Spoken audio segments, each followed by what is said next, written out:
Good morning. I hope you guys are well, and I'm so excited for 2025.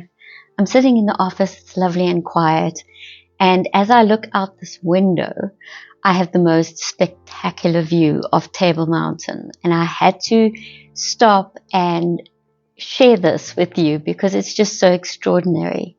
I love the mountain. I have actually lost count of how many times I've climbed it, hiked on it, taken friends up.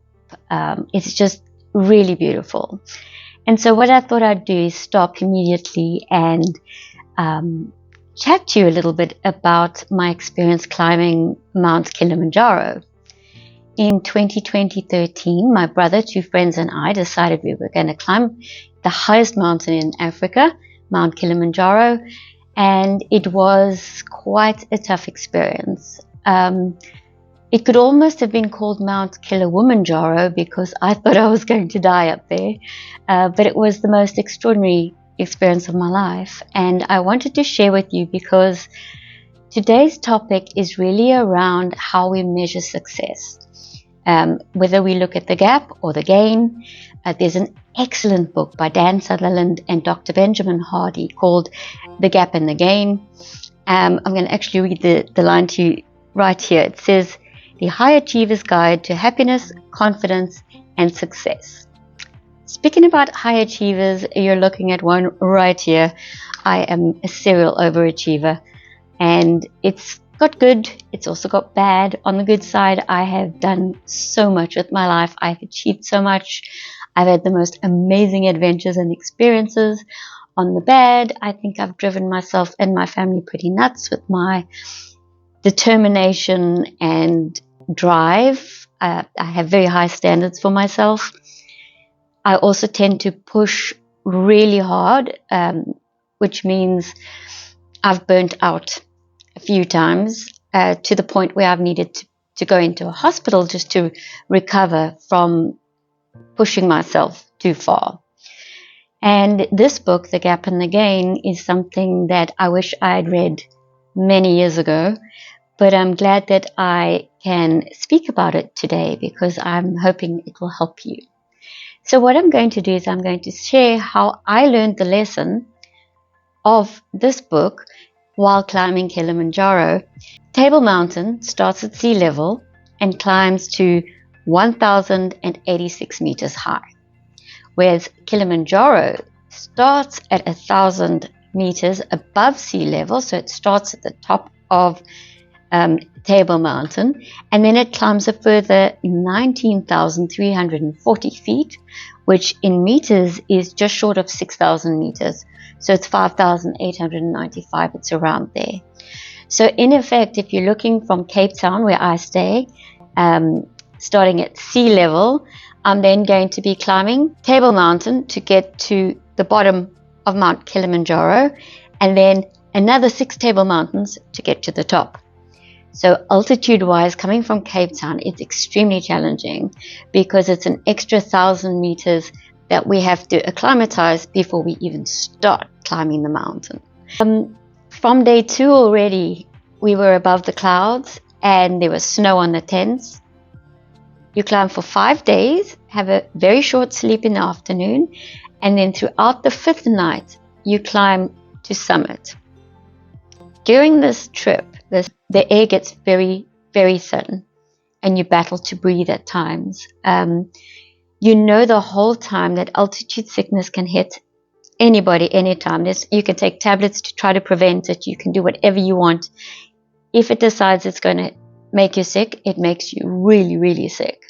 Your guides carry oxygen canisters just in case you need them.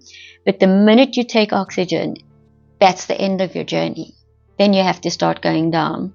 If you're like me, who is just aiming for that summit and nothing's going to stop me, there was no way I was going to take oxygen.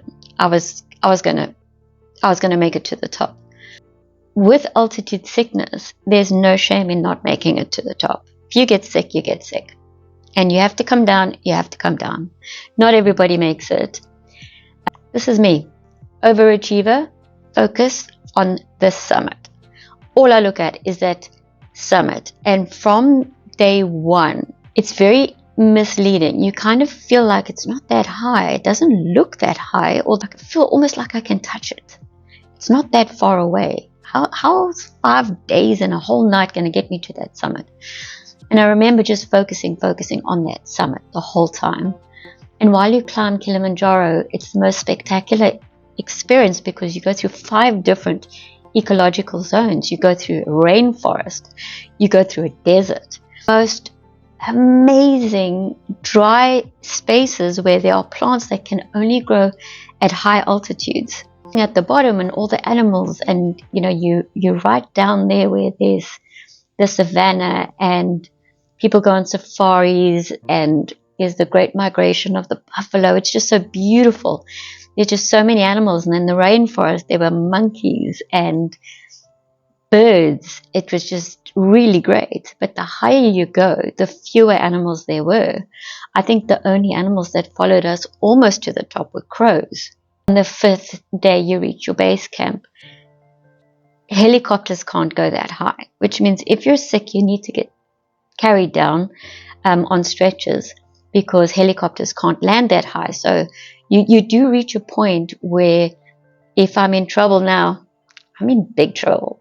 And there's no smooth going down. They have to carry me on a stretcher that has a wheel, and it's bumpy all the way down, which means if you break a leg or you've really harmed yourself, it's going to be exceptionally painful, going down to a point where the helicopters can reach.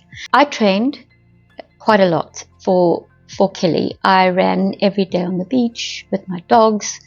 I went to the gym. I was very fit. But no physical training can really prepare you for what happens on that mountain. You learn about yourself. You learn about your limitations. And there comes a point along this journey when your body says, I can't anymore.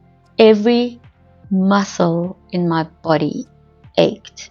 And remember, we're sleeping on the ground in a tent on thin yoga mats. So you ache, body aches, and you can't breathe. And I remember scratching at my buff, trying to breathe at one point. It's extremely cold up there. Even early in the journey, even early, before we have even hit the snow, there comes a point where your body just says, I can't anymore. Pushing, and I keep looking at that summit, and it's not getting any closer, and thoughts of giving up come to your mind. And that's when you realize how strong your mind is, because your body now has said, that's it, I'm done. And then your mind has to take over. And that's the point where I learned the lesson that I'm sharing with you today. So looking at the summit was really inspirational, but because it didn't get any closer for days, it was also very disheartening. And by focusing solely on the summit, it was as if when I hit that summit, that's when I'll be happy. That's when I'll feel the success. That's when I'll, woohoo, I've accomplished what I wanted. So instead, to keep myself going and to not give up, I decided I'm going to just walk 40 steps. And when you climb a high altitude mountain like Kilimanjaro, as you go up very slowly, because you are acclimatizing your body to the altitude. If you're going straight or you're going down, you can go as fast as you want. But while you're climbing up, you climb very slowly. And they call it puli. So we're climbing up very slowly. So I'm counting my steps. 1, 2, 3. And when I reach 40, I turn around and I look back to see how far I've come. What? Little celebration. I can do the next 40.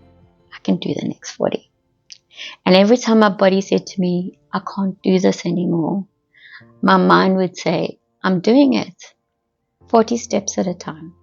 I can do 40 steps. I would climb 40, count them, stop, look back, and see progress. What I discovered by doing that was I started enjoying the journey a little bit more. Little rewards I gave myself as I managed to look back and see progress helped me to eventually hit the summit. I did get altitude sickness quite badly. I went blind in my right eye, and there were many points where the guides that were leading us said, "We think you should take oxygen." Not me. I'd come too far. I'd worked too hard. There was no way I was turning back. I said to them, if I ask you how much longer, I want you to say just half an hour, just another half an hour. And they did that. And then I was going, no, come on, really? Now I'm getting peed off. How much longer? Because I don't know if I can do this. It's only half an hour. Nearly there, Miss Kili. They couldn't say my name, Bronwyn, by the way. So they called me Miss Kili. And eventually we reached the summit. And I can't tell you that feeling. I get goosebumps just thinking about it right now. Blind in the right eye. So here's me looking around at this beautiful scenery. It's one eye, standing on the highest peak in Africa, the roof of Africa, Mount Kilimanjaro, and that feeling of exhilaration was unexplainable. But what I did learn was that celebrating each success as I went along gave me happiness along the journey. It was an experience I wish everybody who has a dream to do something like that gets the opportunity to do it. But what I learned there was a difference between the goal, the gap, and the gain. So the gap for me was from the base of the mountain to the summit. That's the gap. And every time I climbed, there was still gap. And if the summit was what I was measuring myself by, I can't be happy or feel any success until I reach that summit. But by measuring the 40-step gain, each time I gained 40 steps, and looking back and celebrating that little win, I didn't postpone my happiness. I didn't postpone that sense of achievement or accomplishment. I enjoyed it along the journey.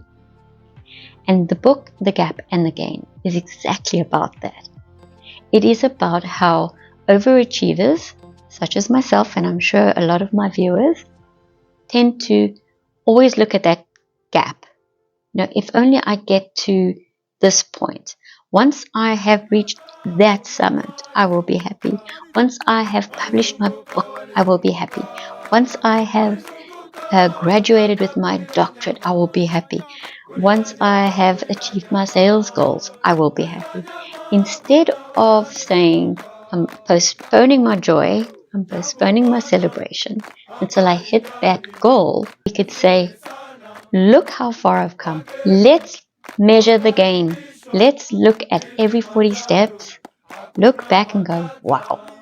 Because what that does is it gives you permission to enjoy the journey, have happiness and that sense of accomplishment and that sense of achievement every step of the way, not postpone things till the end. And that's what this book is about. And I think it's wonderful. Sitting here looking at Table Mountain, and I thought I have to share the story. So I hope you enjoy it. If you want more, please join the clan. Womenfluencer, I really want to make a difference if I can. So have a look at the website, like, comment, share, subscribe, do all that good stuff, and give yourself permission to enjoy life, to enjoy the journey, every step of the way. And no matter how big your dreams are or how small they are, go for it and enjoy it.